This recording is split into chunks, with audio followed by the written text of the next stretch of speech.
In September 2012, Clearwater was the kind of town where everyone knew everyone by name, where children still played in the street until sunset and neighbors left their doors unlocked. It was a quiet place, the kind that seems forgotten by time. But it was precisely in this silence that something began to change. First it was the Harris family, then the McCoys, and soon no one could ignore the frightening pattern that was forming. Entire families simply vanished overnight. There was no sign of a struggle, no trace of escape. The houses remained intact, as if the people had vanished into thin air, leaving the table set, the television on, and family portraits hanging on the walls. At first, the police treated the cases as simple voluntary abandonments. They said it was the financial crisis, that some had fled to start over in another state. But within the town, amid the whispers that echoed in cafes and church meetings, the certainty grew that something much darker was happening. The nights began to grow longer in Clearwater. Mothers locked their windows, fathers kept the lights on until dawn, and no one let their children walk to school alone anymore. Some swore they saw strange lights coming from the fields. Others said they heard distant laughter coming from the cornfields, but none of this officially reached the authorities. It was as if fear had silenced everyone, as if the town had made a silent pact not to provoke whatever lurked. Time passed, but the feeling that something was moving in the shadows remained, growing with each new disappearance. And then came 2018. The Peterson family was known for being happy, close-knit, with no enemies, no debts, nothing to justify a sudden escape. No one imagined they would be next. On the morning of July 22nd, a neighbor noticed something strange. The car was still in the garage, the dog was howling incessantly, and the front door, always open, was locked from the inside. When they broke in, they found the coffee still, hot on the table, the dishes served, and the wall clock read 7:42, as if time had stopped there. No sign of a struggle, no clues, just the echo of a heavy silence, the kind of silence that seems to observe. And it was there, between that cold coffee and that unexplained emptiness, that the entire town understood that what had been happening for years was far from over. What no one knew was that this disappearance would be the turning point, the beginning of a discovery that would expose the darkest secrets buried beneath the Clearwater fields. Stories like these move us in a way that's hard to explain, right? With every detail, every silence, the mind tries to understand what happened, but the heart already feels the weight of the mystery. And those who come here aren't just anyone. They're those who get involved, who feel, who want to know what's behind each disappearance, and won't accept shallow versions. Here, each case is told as it really was, with the pain, doubts, and twists that no one else reveals. So come join this community of those who want to delve deeper, who believe that every story deserves to be revealed until the end, like now, because it shows that stories like this matter, and join the channel to continue discovering what many still prefer to hide. Retired detective Laura Bennett never liked being called a hero, even though many people had used that word to describe her past actions. The problem was that, inside, heroine was the last thing she felt. Like, on the outside, a strong woman accustomed to dealing with the worst aspects of human nature. Inside, a hole that wouldn't close. Since 1999, when her younger sister Samantha disappeared without a trace, Laura had carried a kind of pain that time never heals. It was the kind of loss that changes the way you see the world and the way you see yourself. She tried to move forward, building a solid career with the Wichita police force, helping with dozens of cases and arresting dangerous criminals.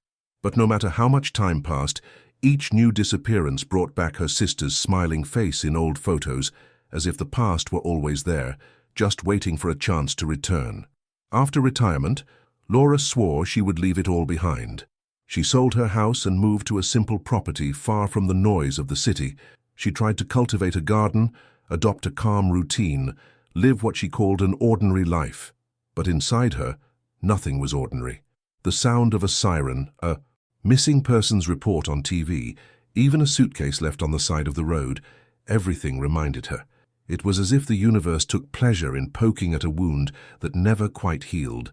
So when she heard about Clearwater and the strange string of families disappearing, something sparked inside her. At first she tried to ignore it. She told herself it was just another sad story, that someone would take care of it. But as she read the headlines, saw the faces, the names, the way the stories ended abruptly, she felt that old weight in her chest. Something about this town felt familiar. Laura always had a strong intuition. Her colleagues said she smelled danger before it arrived, and deep down she knew that intuition came from a place no one would want to visit. Maybe it was trauma, maybe it was sensitivity, but when she learned of the Petersons' disappearance in 2018, everything became clear. The way they disappeared, the details, the silence that followed. It was identical to her sister's case. She remembered her mother's crying face, her father's lost look, the helplessness of someone who couldn't find answers, and that's when she realized she couldn't simply stand still. No matter how much she claimed she'd closed that chapter, fate seemed to be pushing her back to the page she'd never managed to turn. In the early days, Laura began gathering information on her own. She read everything she could find, watched news reports, and looked for patterns. She wasn't doing it officially, of course, but it was stronger than she was. And the deeper she delved into the stories of the missing families, the tighter her stomach tightened. These weren't random cases, she was sure. The way the families disappeared was too methodical to be coincidence. Always at night, always in rural areas, always with objects left behind in strange ways, as if someone had set the scene to mislead anyone investigating. And this kind of detail was something Laura knew well. Her closest friends, the few that remained, begged her not to get involved. They said it would reopen old wounds, that she deserved peace. But peace was something Laura never truly found. She knew that until she discovered what happened to her sister, everything that came after would be just a pause, never an end. The difference now was that the Petersons' disappearance wasn't just a painful memory, it was a second chance. And as much as she tried to deny it, there was a part of her that believed that, perhaps by uncovering the truth behind those cases, she would also find answers about what happened in 1999. What no one knew was that Laura was keeping a secret. Since the night Samantha disappeared, she had been receiving once a year an envelope with no return address. Inside, a single photo, always from a different location, always with the same signature scrawled on the back. Time does not erase what the field hides. He had never told anyone about this, not even his superiors. He thought someone was playing with his pain, a cruel prank. But now, looking at the old photos and comparing them with images of the locations of the recent disappearances, she noticed something that chilled her blood. In all the photos, there was a structure in the background, almost obliterated but visible enough, a barn. The same kind of barn that appeared on properties where families disappeared. That night, Laura didn't sleep. She opened old boxes, spread photos on the table, laid out maps, and connected the dots with red threads like in the old days of investigation. The pattern was there, screaming to be seen. Each disappearance seemed traced around a single perimeter, the boundaries of Hollow Creek Farm. And the more she looked, the more certain she became that that name, Elias Monroe, the farm's owner, was the key. But before running to the police, she knew she needed something concrete. She learned the hard way that without proof, no one listens, and that the truth only has value when accompanied by evidence. Over the next few days, Laura began reaching out to Clearwater residents. She spoke to grocery store owners, gas station attendants, people who knew the families who had disappeared. She realized that, despite their fear, they all had one thing in common. No one spoke Elias's name out loud. It was like a taboo, a living ghost everyone pretended not to see. Some looked away, others changed the subject, and this only increased her suspicion. It was during one of these conversations that an elderly woman, her voice trembling and eyes welling up, whispered, "It all started after the fire went out." Laura tried to understand what she meant, but the woman simply got up and left, leaving a crumpled note on the table with a single word written on it, "Barn." At that moment, Laura felt something familiar, that thrill that comes when the mind perceives danger before the body. She knew she was about to become embroiled in something too big, perhaps too dangerous. But she also knew there was no turning back. With each new clue, each detail, the shadow of the past loomed ever closer. The memory of her sister, her smiling face framed in old photos, the sound of the wind rushing through the fields, everything seemed to conspire to push her back into the center of what she had sworn to abandon. And as she watched the distant lights of Hollow Creek Farm flicker in the darkness of the field, Laura had the feeling someone was watching her too. An invisible, constant gaze, as if the place itself recognized that she was returning to a point from which she should never have left. Her heart raced, and a question began to grow. To what extent does truth truly bring peace? Or are some answers, when they finally appear, more dangerous than the mystery itself? On that cloudy morning, Laura stood in front of the Peterson family home, staring at the empty yard and the swing set still moving slowly in the wind. The police had already been there, collected evidence, conducted an examination and left, saying there was nothing unusual. But for Laura, that silence screamed. There was something out of place, something only someone who had experienced the pain of a disappearance would be able to perceive. As the officers loaded the last boxes of evidence, she noticed something simple, almost banal. 4 children's toys lined up under the porch, all facing the same direction, as if they had been carefully placed there. It was the kind of detail most would overlook, but Laura didn't. She knelt down, observed the fine dust on the toys, and realized someone had recently moved them. There were large boot prints, different from the police marks, and it was there, in that moment, that her instincts screamed. Someone was returning to that house. Back in the car, Laura spread out old photos of the other disappearances on the passenger seat, the Harris, McCoy, and Dunley families. In every scene, there was a common detail, a child's object left in plain sight, a window ajar, a light on in the kitchen. It seemed small, but for someone who understood human behavior as she did, it had a clear meaning. The culprit left signatures, small symbols, traces that no one but her noticed, and the more she compared, the more a pattern emerged, an invisible thread that united all the disappearances. She spent the entire night reviewing the reports. No apparent connection between the families, no motive, no common suspects, until something caught her eye. All. The victims had something in common in their purchasing history. They had all purchased food from a single source, Hollow Creek Farm. She could hardly believe it when she first saw the name. The farm was just a few miles from the perimeter of the disappearances, and its owner, Elias Monroe, was a figure known for his generosity and devotion, the kind of man who offered help when no one else would. Laura knew how much this image of kindness could hide monsters. She began to dig deeper. She discovered that Elias had lost his wife and children in a fire in 1987, a tragedy that left him reclusive for years. After that, he never had close contact with anyone again. Still, he kept the farm running, selling his products throughout the region. Everything seemed normal, but Laura knew that broken people sometimes find terrible ways to cope with their grief. There were vague accounts, forgotten comments on old forums, stories of people claiming to hear children's voices coming from the fields at night. They seemed like local legends, but now nothing seemed impossible. She began to compile a map of all the disappearances since 2012. Each dot represented a family, each line connected addresses, and gradually a frightening pattern emerged. All the routes, all the locations where the families were last seen, formed a near-perfect circle around Hollow Creek. The pattern was there, in plain sight, but no one had noticed. Laura felt her heart race. It wasn't a coincidence.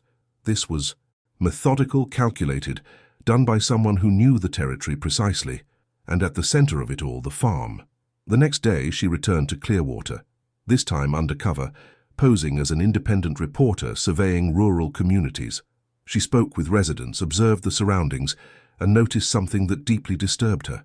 No one talked about Elias Monroe. When his name was mentioned, people changed the subject, looked away, and lowered their voices.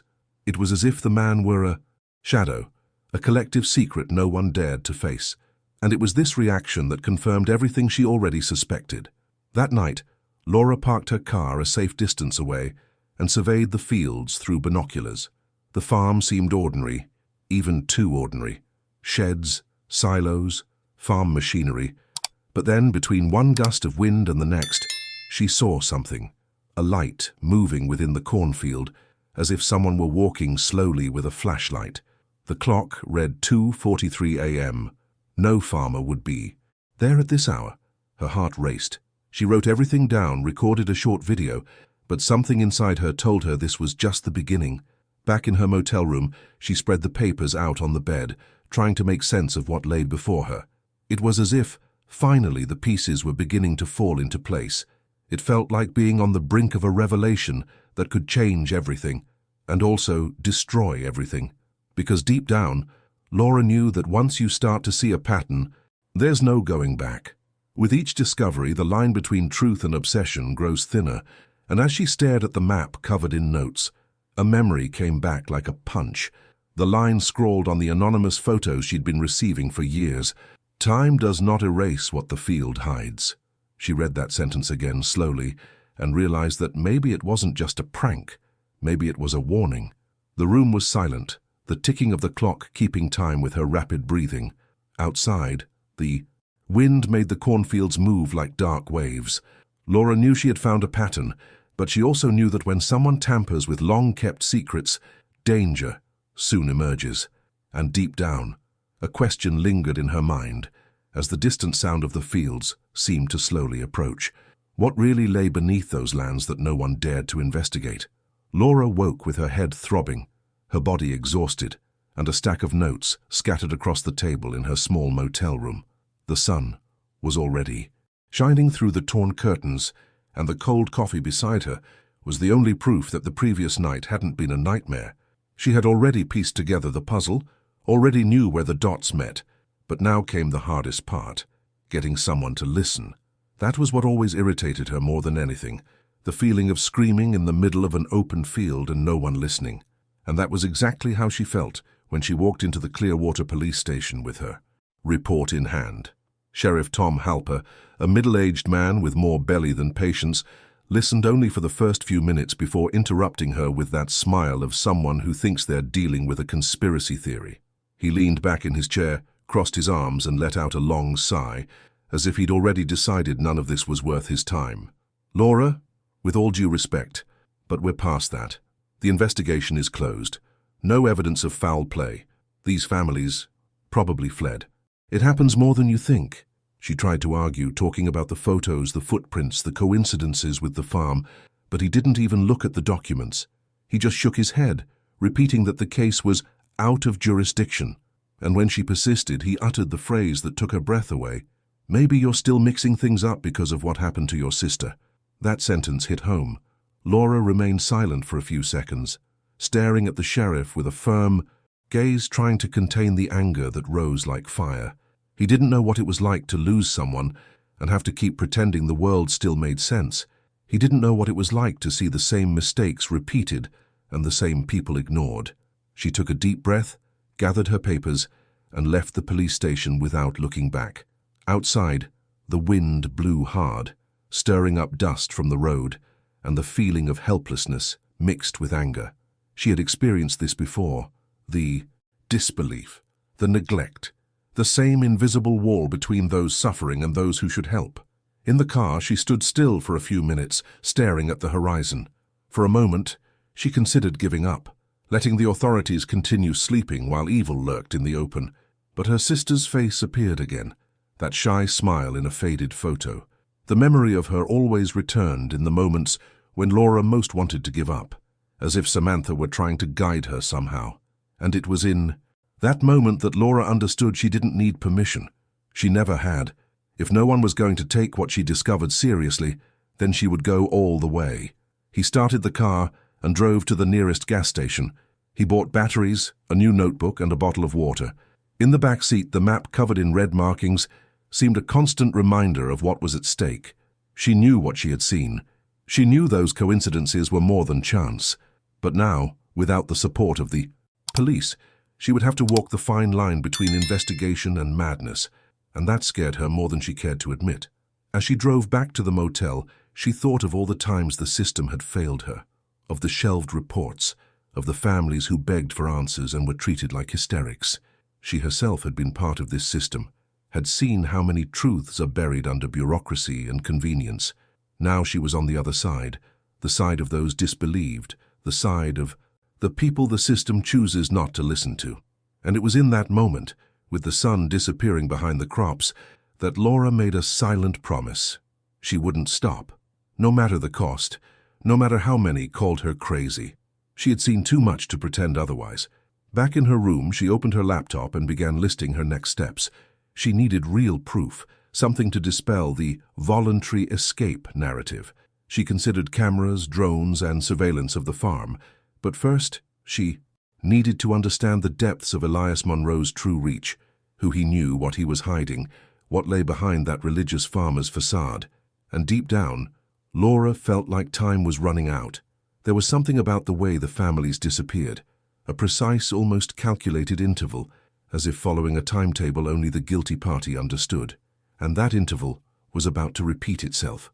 That night was long. Laura lay awake staring at the map, the red ribbons crisscrossing the family's names and the central point marked in black, Hollow Creek. Outside, the wind was blowing again, and for a second she thought she saw something move in the field, just on the horizon. She couldn't tell if it was imagination, exhaustion, or a warning. But she knew one thing. The system might have ignored what was right before its eyes, but she wouldn't make the same mistake. Because, deep down, she sensed that the real enemy wasn't just hiding in the fields. He also wore a badge, uniform, and the authority of someone sworn to protect. And that was precisely why, from then on, Laura knew she would be completely alone. Laura stood before the motel room mirror, staring at her own reflection. Deep, dark circles, a weary expression, but with a firm, stubborn gaze, as if she had already decided which path to follow, even if that path led straight to the abyss. For a moment, she thought about how absurd it all sounded. A retired ex-detective, alone, trying to solve a string of disappearances that not even the police believed were real. But the more she thought about it, the more she realized she had no choice. It was either that or continue living with the feeling that her sister was somewhere, waiting for her to do something. And if there was even a slim chance of preventing another family from disappearing, she would do it, even if she had to dig hell with her own hands. He went to his desk, opened his laptop, and began planning. He created folders with photos, audio, and notes. He mapped out access routes around Hollow Creek Farm. He downloaded satellite imagery, reviewed public records, and checked the names of former employees. Every detail seemed to hide something bigger. She no longer thought like a civilian, but like a hunter, and there was something in her breathing, a mixture of fear and purpose, that reminded him of the old days of investigation, when he spent sleepless nights waiting for a suspect to confess. Only now, the difference was that she had no badge, no team, no one to protect her. All he had was his instincts and the conviction that what he was about to discover could change everything. Over the next few days, Laura began observing the behavior of the residents near the farm. Some acted strangely calm. Others looked away when she asked about Elias Monroe. There seemed to be a pact of silence, a fog of fear that enveloped the entire area. Sometimes, as she drove along the dirt roads, she felt like she was being followed. An old truck would appear in her rearview mirror, then disappear. A figure on the side of the road. Nothing concrete, but enough to put her on alert. The kind of paranoia that fear fuels, and that, at the same time, can save a life. One night, Laura parked her car at a safe distance and began observing the farm. The silence was absolute, broken only by the sound of the wind rustling the cornfields. She held the camera with trembling hands, adjusting the zoom, waiting for any movement. For a moment, nothing. Then a dim light appeared on the side of the main barn, blinking 3 times before going out, and immediately after, a shadow moved inside. Laura crouched down, her heart racing, trying to breathe slowly. It wasn't the first time she'd seen something strange, but this time the sensation was different. This wasn't a coincidence, it was someone or something that was still there. Back at the motel, she analyzed the images frame by frame. The light came from inside the barn, and the shadow was human. It wasn't a reflection, it wasn't an animal. He was someone who knew exactly where he was and what he was doing. Laura knew what this meant. Elias Monroe wasn't alone. And if her theory was correct, there was much more behind these disappearances than a simple, isolated case. Perhaps a network, perhaps a truth the entire town pretended not to know. But before taking any steps, she needed to be certain. It was then that she made the decision that would change everything. Without police support, without a warrant, without authorization, Laura decided to break into the property at night. She devised a simple plan. Use the drone she had purchased, fly over the fields, capture thermal images, and look for any sign of movement. She spent the day testing the equipment, checking the battery, calibrating the camera, the kind of thing that seemed trivial but required control, focus, and courage. And as she did so, she realized something curious. She was no longer doing this just for the Peterson family. It was for all the families who had disappeared, and deep down for Samantha too. That night, the sky was cloudy, and the moon barely illuminated the path.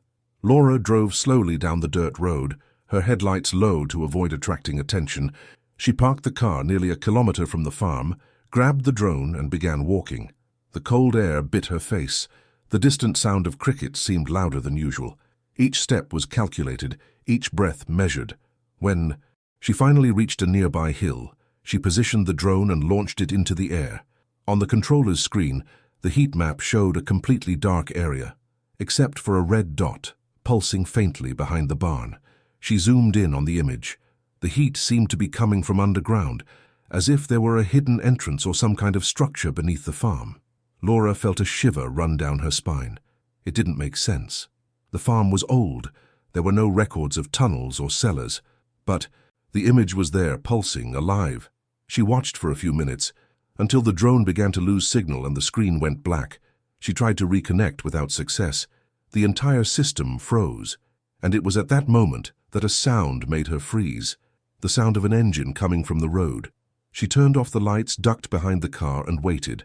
A headlight swept across the road, illuminating her license plate for a second. The engine slowed, as if the driver had recognized something. Laura held her breath. The car stopped for a few seconds before reversing and disappearing into the darkness. When everything went silent again, she realized her heart was still pounding too hard to think straight.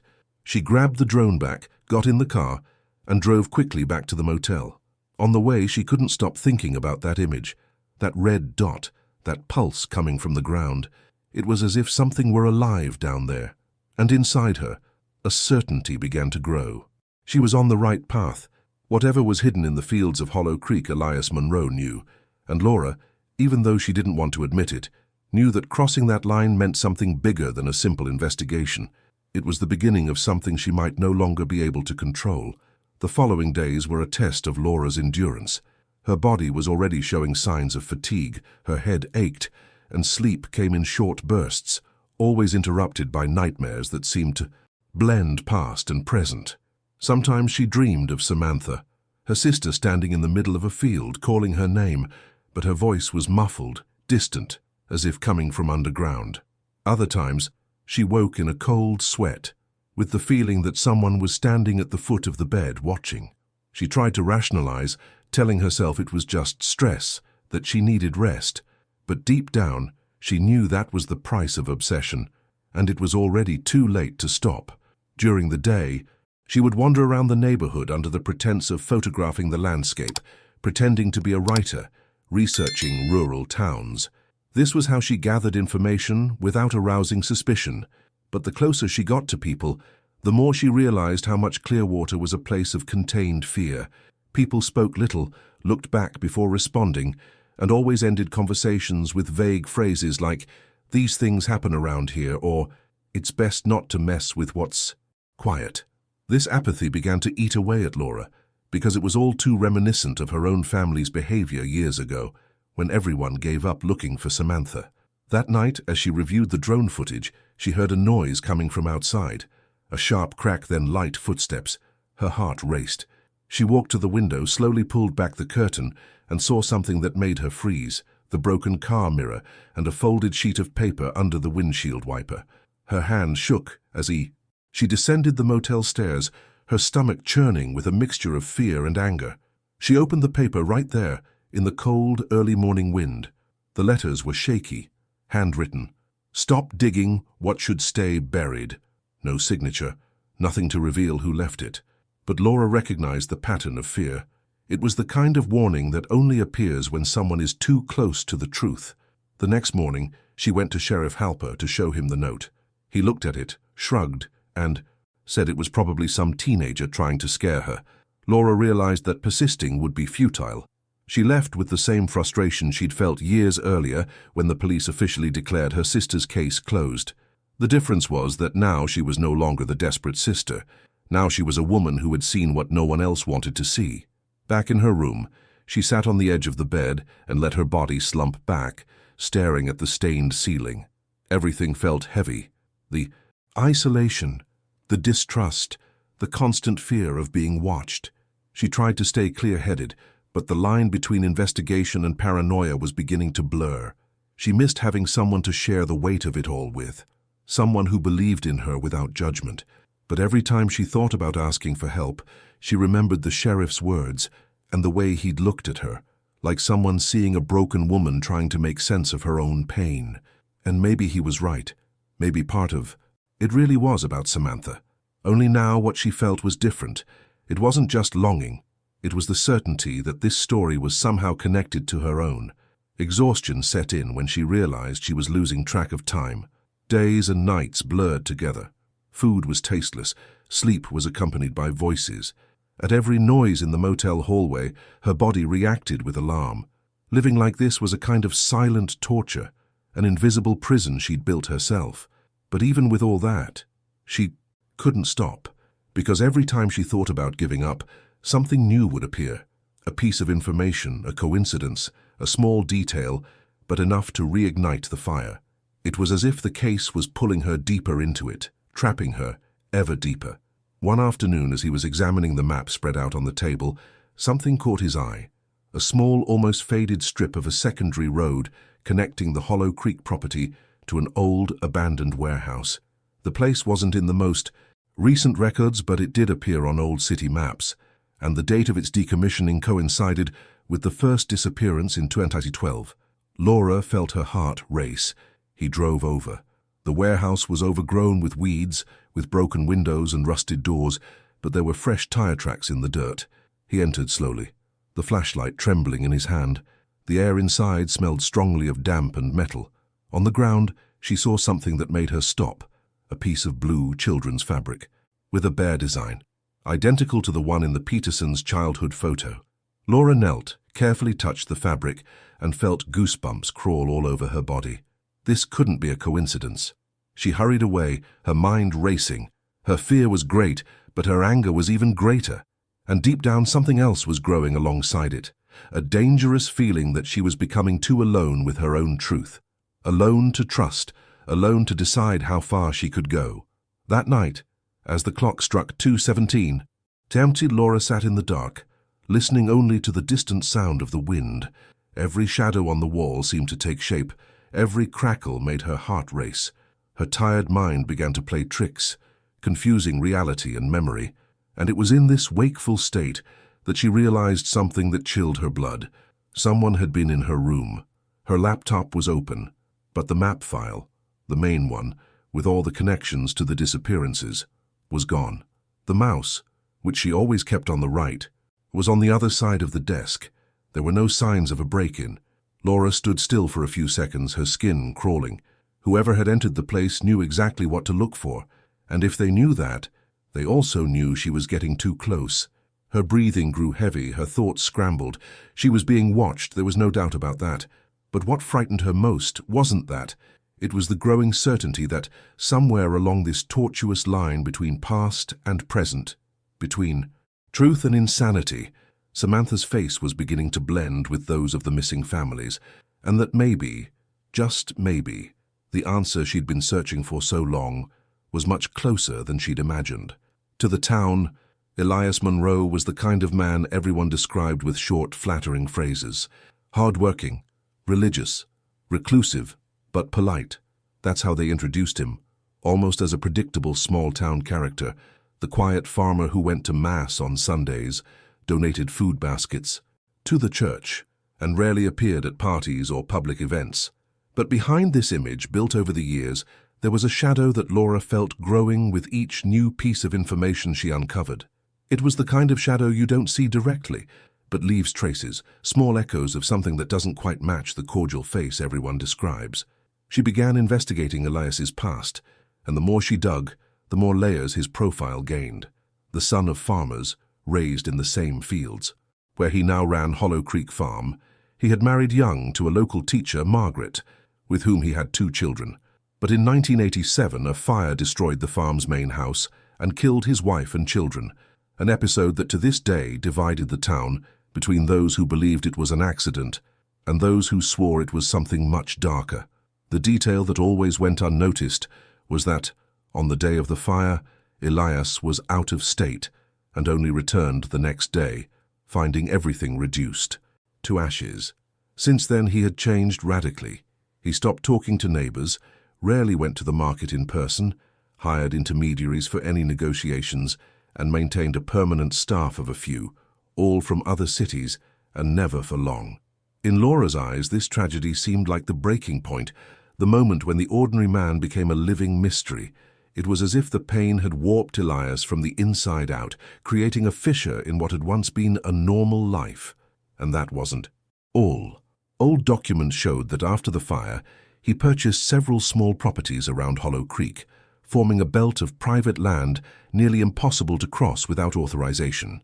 When Laura overlaid the map of these acquisitions with the points of disappearance, she saw that the pattern became even clearer. Everything converged toward the center, toward the core of the farm. She also began to notice old, forgotten stories on local forums, comments from truck drivers saying that, as they passed by the farm in the early hours of the morning, they heard children's voices coming from the cornfield, stories of teenagers who swore they saw lights moving in the middle of the field at night. Some of these stories dated back to before 2012, even before the wave of disappearances. They seemed like legends, scary stories people tell to scare each other. But Laura was familiar with these kinds of narratives. She knew that, often, legends were born from a seed of truth. As she gathered this information, she also felt a different weight. It wasn't just about uncovering a criminal. It was about understanding how someone could hide so much under such a simple mask. Elias Monroe had no criminal record, had never been formally investigated in any disappearance, and yet his name always appeared, always on the edge of the files like a discreet supporting character. This made Laura uneasy. She'd seen predators who hid behind positions of trust, uniforms, and status, but Elias was different.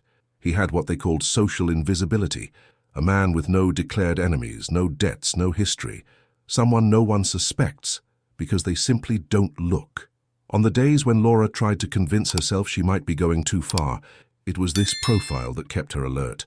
The silence of the town, the averted glances, the rumors about the fire. She began to realize that Elias wasn't just a suspect. He was a fixed point in a place where everything seemed to disappear. And this stirred something deep within her. Because, in a way she still couldn't explain, this man and his farm were connected to her sister's disappearance, and each new clue reinforced this feeling, as if all the roads she'd traveled over the years were leading her back to that same place. That night, as Laura reviewed her notes, she stared at the old photo of Elias with his wife and children, taken before the fire. It was a simple image, a man holding a child, a small smile, a life that seemed normal. But, looking closer, Laura noticed something she'd never noticed before. In the background, almost faded, a symbol carved into the wood of the old barn, the same symbol that had appeared in the anonymous photos she'd been receiving since 1999. Her stomach churned. This wasn't a coincidence. This was a signature. She leaned her head against the wall, taking a deep breath, trying to absorb the impact of that discovery. It was as if everything had suddenly become closer, more real, and, at the same time, more dangerous. Because now Laura wasn't just suspecting. Now she knew. And knowing meant that if Elias was truly behind the disappearances, he might already know about her too. And deep down, a question slowly began to grow. How far would this man go to keep his secrets buried in the fields of Hollow Creek? Laura spent much of the early morning staring at the old photo showing the symbol carved into the barn, that same symbol that had appeared on the mysterious envelopes she'd been receiving. For almost 20 years. It was as if, suddenly, everything that seemed disconnected began to make sense, as if all the pieces of a cruel puzzle finally fell into place, and the face behind it all had always been there, hidden among the memories of the past. Her heart pounded heavily in her chest, and the sound of the light rain outside seemed to match her breathing. The truth was emerging, but along with it came something even more painful, the feeling that this case wasn't just another disappearance, but the same cycle returning to her. The next day, Laura went to the city's public archives, an old dusty building where records from decades past lay forgotten. She rummaged through boxes, files, local newspapers, anything that could directly link her to the Monroe family. That's when she found a photograph taken in 1999, the year her sister disappeared. It was a picture of an agricultural fair, an event that brought together local residents and producers. In the corner of the photo, almost faded by time, stood Samantha, her sister, holding a red balloon. And just behind her, among the smiling faces of the crowd, a tall man in a straw hat looking directly at the camera. Laura enlarged the image, trembling. The face was unmistakable. It was Elias Monroe. The impact was immediate. For a moment, the ground seemed to disappear beneath her feet. Memories came flooding back. The day Samantha disappeared, the unanswered investigation, her parents' lost gaze, and now, that face, that same man who, decades later, remained where he had always been, surrounded by fields and secrets. Laura wondered how she had never noticed this connection before, but she knew the answer. No one wanted to look, not even her. No one imagined that a kind farmer with a reputation for faith could have any involvement in something so monstrous. Back in the car, she clutched the photo so tightly the paper nearly ripped. Her blood pounded in her temples, and her mind churned between rage and despair. There was no longer any doubt. Elias Monroe was not just a suspect. He was the direct link between the present and the past, between the missing families and Samantha's disappearance.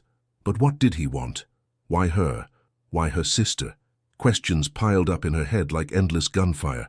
Her heart ached, not only with the fear of what she might discover, but with the idea that Samantha might have experienced the same horrors that now haunted so many other families. Laura parked her car at a roadside gas station and stood there, staring into space. She tried to figure out what to do from there. Part of her wanted to go straight to the police, throw the photo on the sheriff's desk, and scream until someone heard. But the other part, the part tired of being ignored, knew no one would believe her. Without proof, it would all seem like the obsession of a woman scarred by grief. And in a way, it was. But that didn't make what she knew any less real. She took a deep breath and made a decision. She would go to the farm. No longer to observe, no longer to gather clues from afar. She would go inside. In the following days, Laura began preparing. She studied access routes, checked employee schedules, bought flashlights, batteries, and a small hidden camera, and mentally remade a map of the surrounding area. Elias's name echoed in her mind like a constant drumbeat, accompanied by the image of Samantha at the fair. It was as if her sister were trying to guide her, pushing her, toward the truth she had always feared finding. And truth, Laura knew, never comes alone. It comes with a price. The night before the raid, she couldn't sleep. She sat in the dark, listening only to the sound of rain on the roof. Memories came in waves. Her sister's laughter, the smell of their childhood bedroom, the sound of her mother calling from the hallway. Everything mingled with Elias's face in that photo. The symbol carved into the barn, the children's toys left under the Petersons' porch. Everything pointed to the same place, the same man, the same field. And the more she thought about it, the clearer it became that what she was searching for might not just be a criminal, but an explanation for the pain that had haunted her for 20 years. Laura knew she was on the brink of something that could change everything, for her, for the city, for her sister's memory. And that knowledge hurt. With every step she took, every plan she made, the guilt grew that she might not be prepared for what she would find. But it was too late. There was no turning back. The truth was there, calling her name. And in that silent dawn, with the map open on the bed and Samantha's photo beside her, Laura promised softly, "I will find out what you saw that night, I swear I will." But deep down, something inside her whispered a doubt she tried to silence. What if what she found in the fields of Hollow Creek wasn't just the trail of a killer, but the echo of her own past, trapped there, waiting to be unearthed?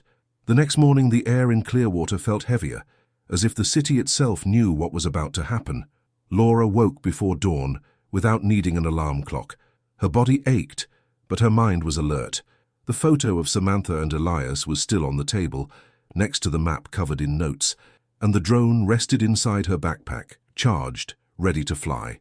She put on a dark jacket, tied up her hair, and stood for a few seconds in front of the mirror, studying her. Reflection. She no longer looked like the tired ex-detective she once did. There was something different in her eyes, a mix of fear, anger, and determination that only someone who has carried an open wound for years can understand. The plan was simple, at least on paper. Enter through the northern part of the farm where the terrain was lower and rarely guarded. The objective was not confrontation, but observation. To gather any physical evidence, any records linking Elias to the disappearances, and, most importantly, to discover if there was an underground location, like the one the drone had detected the night before. Laura drove slowly down the dirt road, the sound of her tires mingling with the rustling of the crops. She stopped the car half a kilometer away, turned off the headlights, and waited a few minutes in the dark, listening only to the sound of her own heartbeat. As she began to walk, the damp ground made a low, almost imperceptible sound. With each step, she glanced around, making sure no one was following her. The cornfield was tall enough to hide any movement, and that was both good and bad. The wind rustled the corn cobs, creating a constant sound, like a collective whisper, and for a moment, she felt the same sensation she'd had as a child, that ancient fear of being watched by something invisible. But she kept going, guided by the dim flashlight and the memory of her sister. As she approached the northern part of the farm, she saw the barn. The structure was old, with cracked boards and a partially collapsed roof. It looked abandoned, but Laura knew this was where things happened. The carved symbol was still there, the same one from the 1987 photo. She placed her fingers on the design and felt the cool relief, as if no time had passed. She took a few photos, recorded everything, and walked around the barn until she reached the back, where the ground seemed firmer, with recent tire tracks and something that caught her eye, an iron lid, half hidden, under a pile of straw. She knelt and began to clean the area with her hands, her heart racing with each passing second. When she pulled the lid off, a strong, damp smell escaped, a mix of wet earth and rust. Below, a metal ladder descended into darkness. She stood there for a few seconds, staring into the hole, trying to decide whether to climb down or go back for help. But what help? The police? The sheriff who'd treated her like a crazy person? No, she was alone, and it was there, in that moment, that she had to decide how far she would go. She grabbed her flashlight, took a deep breath, and began descending. The sound of the steps echoed off the walls, each step heavier than the last. The air below was thick, almost suffocating. The walls were raw concrete, marked by ancient leaks. When she reached the bottom of the stairs, she saw a narrow hallway lit by a dim bulb hanging from the ceiling. The lights flickered erratically, casting shadows that seemed to move of their own. Accord. Laura walked slowly, recording everything with the camera strapped to her chest, the sound of her breathing filling the space. The hallway ended at an iron door, locked from the outside. She put her ear to it and heard something that made her stop. It wasn't the sound of wind or dripping. It was a human sound, a faint, muffled moan coming from within. Laura instinctively recoiled, goosebumps shivering all over her body. Her hands trembled, her heart beating so fast it seemed to echo off the walls. She tried to open the door, but the lock was stubborn. She searched around and found a small iron bar lying on the floor. With a quick, sure blow, she managed to disengage the latch, and the door creaked open. Inside, the air was even heavier. The walls were covered in mold and the floor was mud. But what truly chilled Laura was what hung in the center of the room, dozens of photos taped to a wooden panel. Photos of all the missing families, familiar faces, hand-scribbled dates, names she'd read in reports. In the lower corner of the panel, a shelf filled with personal items, toys, rings, watches, and among them, a child's necklace with a butterfly pendant. The same pendant Samantha wore the last time she was seen. Laura felt her legs weaken. The flashlight fell from her hand and rolled until it came to rest in front of a wooden box, closed with simple locks. She bent down, opened it slowly, and saw a stack of notebooks, each with irregular handwriting. The pages were filled with notes, drawings of people, lists of names, and confusing phrases like "my new family" and "now no one's leaving." Among the notes was a page dated 2012, the year the disappearances began in Clearwater, with an underlined sentence: "She was the first, and now the fields have a voice." Laura's heart felt like it was about to explode. Those words weren't just evidence, they were a confession. Elias Monroe wasn't just behind the disappearances. He saw them as a way to start over, a way to recreate the family he'd lost in the fire. Fear mixed with anger, with the feeling of being confronted with something beyond reason. She knew she had to get out of there, get that evidence out before anyone noticed her presence. He grabbed his notebooks, photos, and pendant, and started climbing the stairs as fast as he could. Up there, the night was still thick, the wind had died down, and the silence was absolute, a silence that hurt his ears.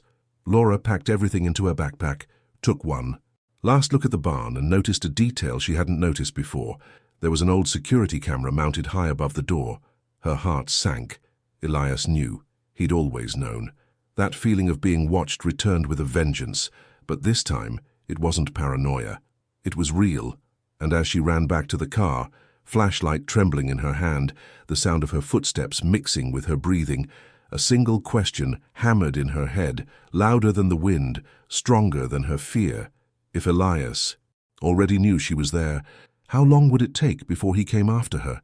Laura drove in silence, her hands glued to the steering wheel, her heart pounding so hard she could hear it in her head. The drive back to the motel seemed longer than ever, every curve in the road shrouded in thick darkness, as if night had swallowed everything around it. The radio was off. Her breath was shallow. Inside her backpack, the evidence, the photos, the notebooks, her sister's pendant, weighed as if they were lead.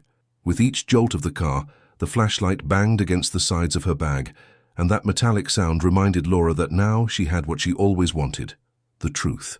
But the truth came with a price. When she reached the motel parking lot, she stood there for a few minutes just watching the rearview mirror. She was certain she was being followed. She swore she'd seen distant headlights along the way, but now there was nothing, just the sound of the wind. She went upstairs, locked the door, leaned her back against the wall and took a deep breath, trying to gather her thoughts. She knew what she needed to do. Go to the state police, turn over the evidence, tell them everything. But something inside her, that same instinct that had always saved her, told her it wouldn't be that simple. The next day, Laura went straight to the police station. She carried her briefcase with all her materials, her notebooks, and the pendant inside a plastic bag. Sheriff Halper greeted her with the same skeptical expression as always, as if expecting another conspiracy story.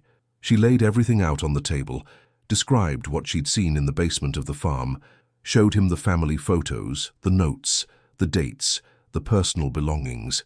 Halper flipped through a few pages, looked at her, and let out a long, weary sigh.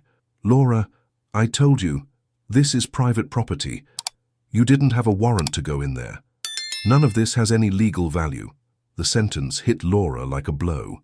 "Legal value," she repeated, her voice breaking. "These are dead people, these are missing families, this is a confession, it's all there." But the sheriff was already closing the notebooks, stacking them carelessly, as if they were old pamphlets. "I can't open an investigation based on trespassing and conjecture. Mr. Monroe is a respected citizen with years of honest work. If I go ahead with this without formal proof, it's my job that will disappear." It was at that moment that Laura understood. It wasn't a lack of evidence. It was fear. It was convenience. The silence enveloping the town wasn't natural.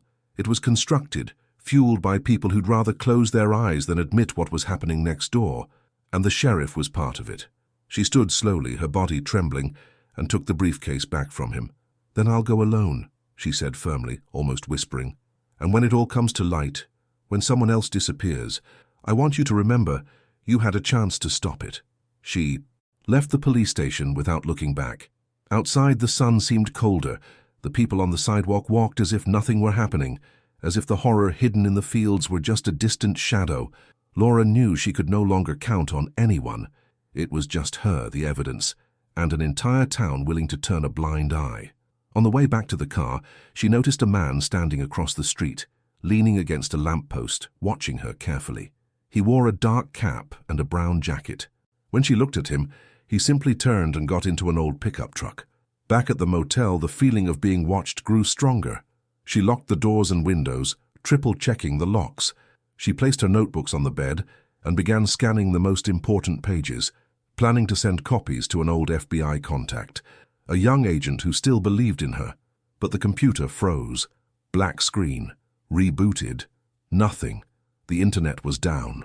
Laura ran to the window and saw a few feet away a black car parked, engine running. When she tried to identify the license plate, the vehicle slowly backed up and disappeared down the road. She stood there, motionless, for long minutes. Now there was no doubt. Elias Monroe knew she'd been there, and if he did, he wasn't alone. Maybe he had help, maybe the sheriff himself, maybe other names. The web was bigger than she'd imagined, and the worst part was the feeling of helplessness. She held the truth in her hands, but no one wanted to hear it. She felt like every step she took, every new attempt to reveal what she'd discovered, was stifled by an invisible force, as if Clearwater were a living organism, programmed to swallow anyone who tried to reveal its secrets. That night, Laura sat in bed with the gun on her lap and the lights off. Outside, the distant sound of the wind seemed to come from the cornfield, the same sound that had accompanied her nightmares since childhood. She took the butterfly pendant between her fingers, the same, one she'd found in her notebooks, and cried for the first time in years. She cried for Samantha, for their families, for herself. And there, in the darkness, she made a silent vow. No matter what happened, no matter how many doors closed, she would carry on. Because now, more than ever, she knew the right people were trying to silence the wrong person. But what Laura didn't yet know, and what she would soon discover, is that the next disappearance was already scheduled. And this time, it wouldn't be just any family. The next day, Laura woke with her body on alert, her stomach churning and a feeling that time was running out. The motel, once just a temporary refuge, now felt like a trap. Every noise in the hallway made her heart race. She tried to turn her computer back on, but the system remained frozen. Everything indicated someone had hacked into the device, erased the scanned files, and left a silent warning. We know. For a moment she considered running away, leaving Clearwater behind and salvaging what little sanity she had left. But she wasn't the running type, never had been. She was driven by stubbornness and pain, and that was exactly what kept her going, even when everything screamed at her to stop. Late in the morning, as she watched the street activity through the window, her cell phone vibrated with a message from an unknown number. 3 words, cold, direct. You're right about him. Her blood ran cold. Laura responded immediately, asking who it was, but no answer came. Minutes later, a new message arrived with an address, a disused warehouse on the northern edge of the city, and a time, 10 p.m. She read and reread those lines over and over. It could be a trap, of course, but it could also be her only chance of getting real help. Her police instincts told her to go, but fear whispered to her to stay. In the end, it was Samantha's memory that decided for her. The day dragged on into night. When the clock struck 9:45 p.m., Laura grabbed her gun and flashlight and tucked Samantha's photo into her coat pocket. She drove slowly to the address, her headlights off. The warehouse looked abandoned for years, graffitied walls, broken windows, rusted gates. The wind whistled through the cracks, creating a low, constant sound that almost sounded like a warning. She parked the car a safe distance away and continued on foot, her heart pounding loudly enough to be heard. Inside, only the echo of her own footsteps and the smell of old dust. It was then that a male voice coming from the darkness broke the silence. "Don't shoot, I'm here to help." Laura spun around quickly, gun drawn, and pointed in the direction of the sound. A man stepped out of the shadows, hands raised, showing an FBI badge. "Agent Ryan Keller," he said, his tone firm but cautious. "I heard you're looking into the Hollow Creek case." Laura held the gun level for a few seconds, trying to read his gaze. Young, with a tired look, the kind of person who's seen too much to believe in coincidences. She lowered the gun, but her body remained tense. "How did you hear about me?" she asked. Ryan took a deep breath before replying, "You're not the only one who's noticed the pattern. I've been tracking similar cases in other states, entire families, always in the same circumstances, and in every report, Elias Monroe's name appears somehow." Laura's stomach lurched. Finally, someone saw what she saw. Ryan explained that in the last 10 years, at least 9 families had disappeared in different states, all in rural areas, always near old farms, some with commercial ties to Hollow Creek. It was like a web that stretched far beyond Clearwater. "And the best part," he said, opening a folder, "is that now we have something concrete. Inside were recent thermal images, captured by satellites, showing vast excavated areas beneath the farm, a network of tunnels that branched out for hundreds of meters. Laura was speechless. Everything she suspected was right there in front of her, proven, but Ryan looked apprehensive. The problem is, this goes far beyond an isolated farmer. Elias's name appears linked to donations, investments, and even religious foundations. He has protection, important people involved. If we go after him unprepared, we'll disappear too. Laura looked at him, her eyes fixed. I don't care what's going on around me. I want Elias. I want the truth. The agent nodded, understanding there was no point in arguing. Then let's do this the right way, he said. With planning, with evidence they can't destroy. Over the next few days, Ryan and Laura began working together in secret. They found an abandoned former highway patrol outpost and converted it into a makeshift investigation center. There, they analyzed maps, cross-referenced data, plotted a timeline of disappearances, and most importantly, devised a strategy to visually capture the farm's interior, something that could neither be denied nor erased. Ryan brought in professional FBI equipment, including thermal imaging cameras and micro-drones. Every detail was meticulously considered, and for the first time in a long time, Laura felt she wasn't alone. Their conversations often took place between late nights and long silences. Ryan listened more than he spoke, and Laura, despite herself, began to let her guard down. He didn't dismiss her suspicions as delusions, and this strengthened her. Together, they devised the infiltration plan for the night of October 14th. The atmosphere was tense but charged with hope. For the first time in years, there was a real chance for justice, and perhaps closure. But Laura couldn't help but feel a growing unease as she looked at the map. The more I understood the scope of what was to come, the more I realized that Elias Monroe wasn't just the perpetrator of a crime. He was the epicenter of something much larger. And unbeknownst to her, she was about to discover that the Hollow Creek fields held secrets even older than the Sioux disappearances. Secrets that, once revealed, could never be forgotten. The night of October 14, 2018, began with a hushed silence, the kind of silence that precedes something inevitable. The sky was overcast, the wind was strong, and the fields of Hollow Creek seemed alive, swaying as if breathing along with the earth. Laura and Ryan were a little over a mile from the farm, hidden inside the truck they used as their base. They had spent days preparing for this moment, every route, every movement, every second timed. Still, nothing could shake from Laura's mind the feeling that they were about to cross a line of no return. Ryan adjusted the thermal imaging equipment while Laura watched the drone monitor. The image showed vast fields, the main barn, and smaller buildings. Everything seemed still except for one detail, a pulsing heat spot underground, right in the center of the field. It was the same spot she had entered weeks before. Only now, something was moving inside. Someone's there, she whispered. Ryan zoomed in and confirmed. 2, maybe 3, moving heat signals. It was time to act. With their guns and cameras strapped to their bodies, they walked slowly through the cornfields. The sound of leaves rustling against their clothes seemed too loud, and each step was measured so as not to attract attention. The moon hid behind the clouds, leaving everything shrouded in dense darkness.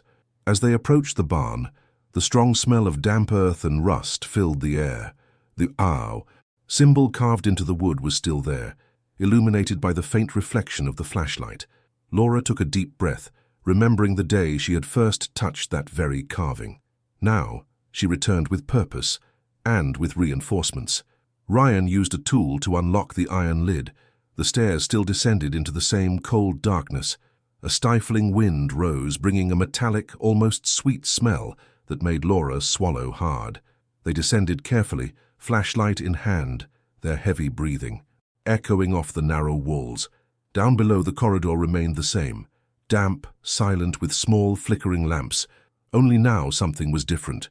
The walls were marked with new inscriptions, strange symbols scratched into the concrete, and the distant sound. A sound that for a moment made Laura freeze. It was a voice, a child's voice. They followed the sound to a locked door at the end of the tunnel. Laura looked at Ryan, who nodded and slammed the lock open.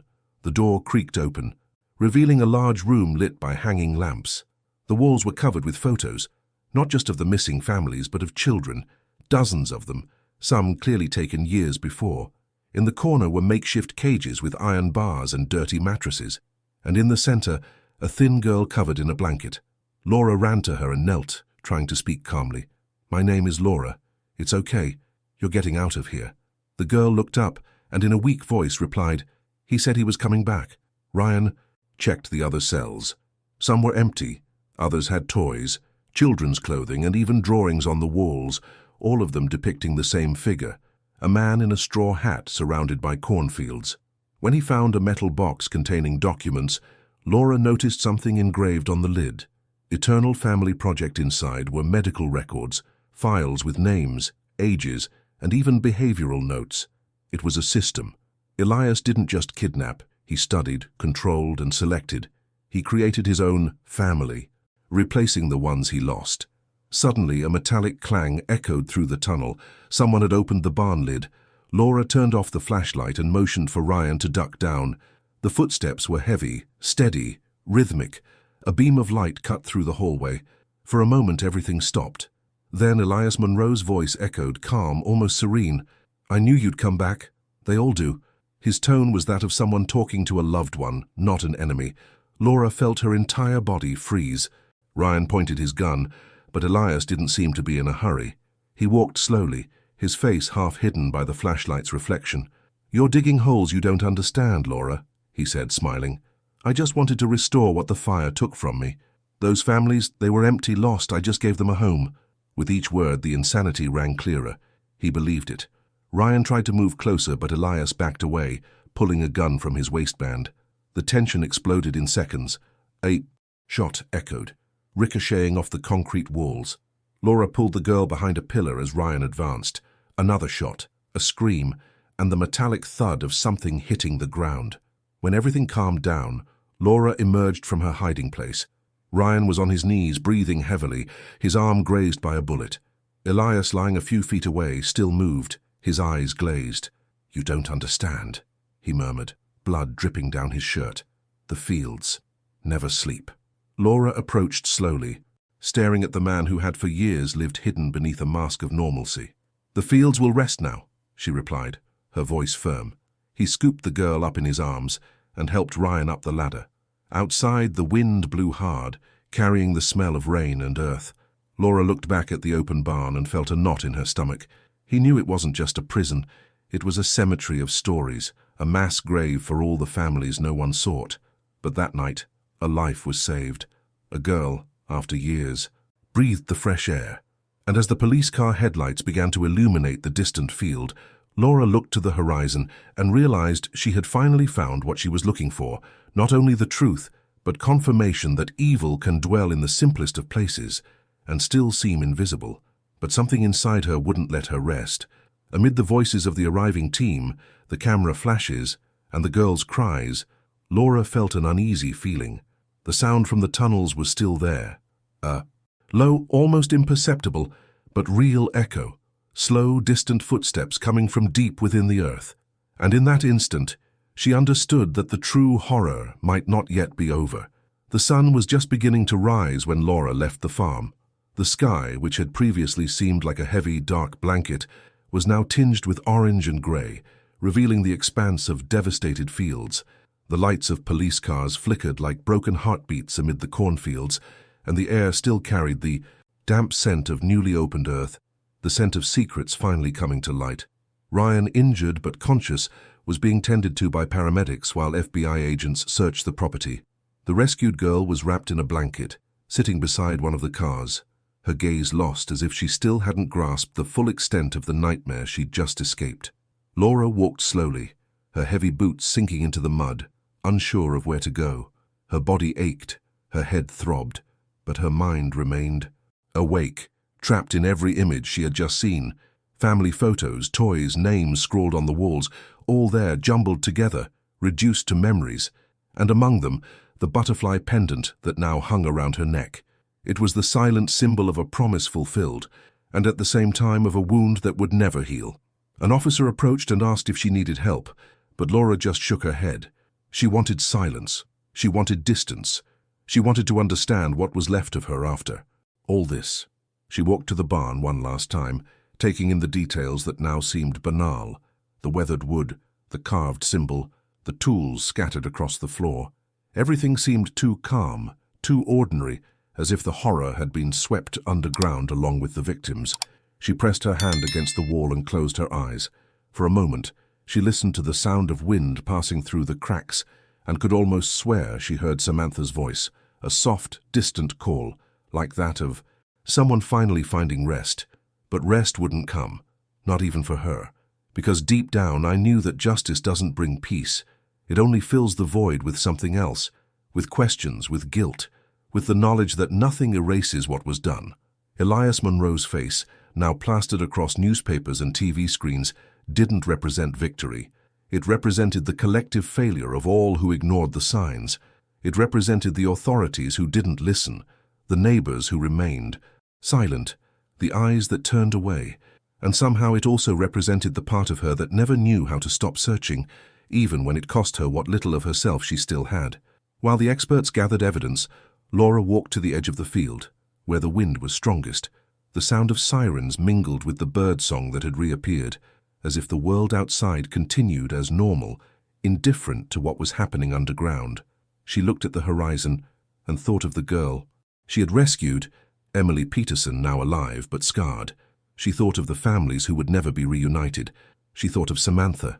For a moment she imagined what her sister would say if she were there, and a tear fell, silent, without drama, just truth. Ryan approached, his arm bandaged and his eyes exhausted. "You did it, Laura," he said, his tone calm, almost protective. She took a deep breath and replied without looking away, "No, I just stopped failing." He was silent for a few seconds, understanding that there was no consolation for someone carrying the kind of loss she was. Then he simply nodded and walked back. Laura stood there, still, as the wind swayed the corn like waves.